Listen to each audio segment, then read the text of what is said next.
నమో వెంకటేశాయ. పరమ పవిత్రమైనటువంటి తిరుమల క్షేత్రంలో శ్రీ వెంకటేశ్వర స్వామివారు కొలువై ఉన్నారు. శ్రీమన్నారాయణమూర్తి వెంకటేశ్వర స్వామిగా ఈ క్షేత్రంలో కొలువై ఉన్నారు. ఈ క్షేత్రం దగ్గర మాడవీధులుంటాయి. మనకు సాధారణంగా తిరుమల క్షేత్రంలో మాడవీధులలో పాదరక్షలు ధరించి తిరగరాదు అని ఒక బోర్డులు కూడా పెట్టి ఉంటాయి. అందరూ చెప్తూ ఉంటారు. మనం కూడా పాదరక్షలు ధరించాం.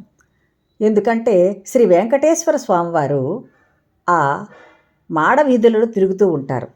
అది ఒక కారణమైతే స్వామివారిని ఎన్నో విధాలుగా ఆ మాడవీధులలో ఊరేగిస్తూ ఉంటారు. జనసందోహం కూడా అక్కడ తిరుగుతూ ఉంటుంది. ఆ ప్రదేశం అంతా పరమ పవిత్రమైనటువంటి ప్రదేశం. శ్రీ వెంకటేశ్వర స్వామివారు తన భక్తుల కోసం ఈ మాడవీధులలో తిరుగుతూ ఉంటారు, చూస్తూ ఉంటారు. కొంతమంది పరమ భాగవతోత్తములైన భక్తులు, అమాయకులైన భక్తులు కొన్ని కారణాల వల్ల ఏవో విషయాలు తెలియక తిరుగుతూ ఉంటారు. స్వామివారు అప్పుడప్పుడు ఆ భక్తుల కోసం వచ్చి వాళ్లకు వేరే రూపంలో, ఒక వ్యక్తి రూపంలో కనిపించి తగు సూచనలు ఇచ్చి వెళ్ళిపోతూ ఉంటారంట. చాలామంది ఈ అనుభవాన్ని పొందారు.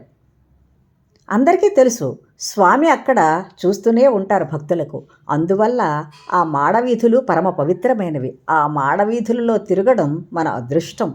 స్వామివారికి కలిగేటటువంటి వైభవమైనటువంటి ఊరేగింపు గనుక మనం చూడగలిగే అవకాశం కలగడం కూడా మన అదృష్టం. ఆ తిరుమల వీధులలో తిరిగేటప్పుడే మనకు అలౌకికమైనటువంటి ఆనందం కలుగుతుంది. చెప్పరాని హాయిని పొందగలుగుతాము. ఎంతటి ధన్యత్వం చెందుతామో కదా. అటువంటి అదృష్టం ఎప్పుడు కలిగినా కూడా మనం ధన్యులమే. కాబట్టి ఆ మాడవీధులు కూడా చాలా గొప్పవి. ఓం నమో వెంకటేశాయ.